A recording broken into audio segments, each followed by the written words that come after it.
जी, ख़बर शामिल करते हैं। वज़ीर-ए-आज़म इमरान खान ने लॉकडाउन के हवाले से जो वो ब्रीफिंग दी है, जिसमें कहा गया है कि कोरोना की तीसरी लहर जो है वो बहुत ही शदीद है, लेकिन हम मुकम्मल लॉकडाउन के मुतहम्मिल नहीं हैं।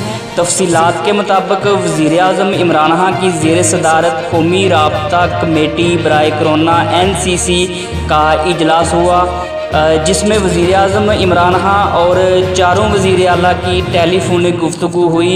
इजलास में मुल्क में कोरोना की सूरत हाल पर जो तफसीली गौर भी किया गया। इजलास में मास्क के इस्तेमाल करने के लिए मुल्क भर में मुहिम चलाने का फ़ैसला भी किया गया।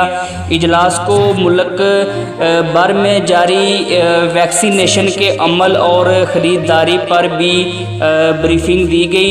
वज़ीर-ए-आज़म ने वैक्सीनेशन का अमल जारी रखने की हदायत की। इजलास में बैनुल सूबाई ट्रांसपोर्ट कम करने की तजवीज़ का भी जायज़ा लिया गया और मुल्क भर में तमाम इनडोर आउटडोर सरगर्मियों पर फौरी तौर पर पाबंदी लगाने का फ़ैसला भी शामिल है।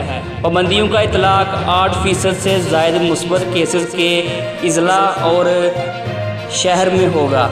एक बात वाज़ह करता चलूँ कि इजलास में इज़हार ख्याल करते हुए वज़ीर-ए-आज़म इमरान खान ने कहा कि इंतज़ामी मशीनरी SOPs पर अमल दरामद करवाने के लिए मुतहर्रिक हो जाए। इस हवाले से किसी भी किस्म की कोताही बर्दाश्त नहीं होगी, क्योंकि कोरोना वबा की तीसरी लहर ख़तरनाक है, जहाँ बहुत एहतियात की ज़रूरत है, जबकि हम मुकम्मल लॉकडाउन के मुतहम्मिल नहीं हैं। इसलिए महदूद पैमाने पर कारोबार जारी रखेंगे, ताहम कोरोना पर काबू पाने के लिए SOPs पर अमल दरामद को यकीनी बनाया जाए।